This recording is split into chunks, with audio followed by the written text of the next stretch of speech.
নমস্কার, অ্যাস্ট্রো স্ট্রিমে সবাইকে স্বাগতম। প্রিয় দর্শক, আজ আমরা দেখব কুম্ভ রাশির জন্য পোখরাজ পাথরের গুরুত্ব ও কেন প্রয়োজন। তো চলুন বিস্তারিত দেখা যাক। তো প্রথমত কথা বলি কুম্ভ রাশির জন্য পোখরাজের গুরুত্ব কিভাবে বহন করে। তো কুম্ভ রাশির সবচেয়ে বড় বৈশিষ্ট্য হলো বিচ্ছিন্ন চিন্তা, একসাথে অনেক বিষয় ভাবা কিন্তু সবকিছুকে এক সূত্রে গাঁথতে না পারা। এখানেই পোখরাজের গুরুত্ব। বৃহস্পতি সম্পর্কিত এই রত্নটি চিন্তার মধ্যে শৃঙ্খলা আনে বলে জ্যোতিষে বিশ্বাস করা হয়। আদর্শবাদী কুম্ভ রাশি অনেক সময় বাস্তবতার সঙ্গে সংঘর্ষে পড়ে, যেখানে ভাবনা বড় কিন্তু প্রয়োগ কঠিন। পোখরাজ সেই আদর্শ ও বাস্তবতার মধ্যে ভারসাম্য রচনা করে। সিদ্ধান্ত গ্রহণে কুম্ভ রাশি স্বাধীন হলেও দ্বিধা তাদের থামিয়ে দিতে পারে।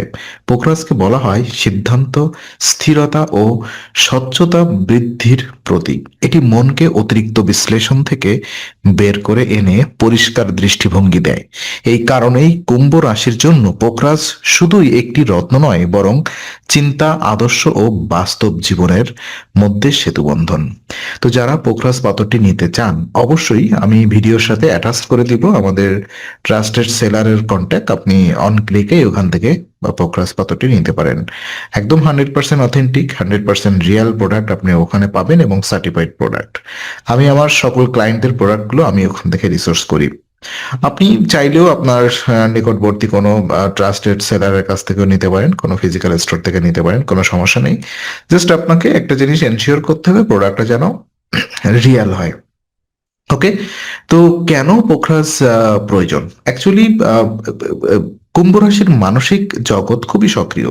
অতিরিক্ত ভাবনা থেকে মানসিক অস্থিরতা তৈরি হওয়া অস্বাভাবিক নয়। পোখরাজকে ভবিষ্যতে পোখরাজকে জ্যোতিষে এমন একটি রত্ন হিসেবে ধরা হয় যা এই অস্থিরতাকে স্থায়িত্বে রূপান্তর করতে সহায়ক। এই পাথর আত্মবিশ্বাসের উপরিভাগ নয়, বরং গভীর স্তরে কাজ করে, যেখানে মানুষ নিজের সিদ্ধান্তকে প্রশ্ন না করে গ্রহণ করতে শেখে। কুম্ভ রাশির দীর্ঘমেয়াদী লক্ষ্য থাকে, কিন্তু মাঝপথে মনোযোগ বিচ্যুত হয়। পোখরাজ সেই লক্ষ্য পথে স্থির থাকতে প্রতীকী শক্তি দেয়। এটি মনে করিয়ে দেয় সব পরিবর্তন তাৎক্ষণিক নয়, কিছু অগ্রগতি ধীর হলেও তা স্থায়ী। জ্যোতিষশাস্ত্রে তাই পোখরাজকে বলা হয় দীর্ঘ যাত্রার সহচর। সঠিক নিয়মে ধারণ করা হলে এই রত্ন কুম্ভ রাশির স্বাভাবিক শক্তিকে আরো পরিশীতল করে তোলে। তো এই পোখরাজ পাথরটি আমরা আমাদের ভিডিওতে দেখাবো, আমি আগেই বলেছি। আপনারা চাইলে সেখান থেকে কালেক্ট করতে পারেন। আজকের আলোচনা আমি এখানেই শেষ করছি।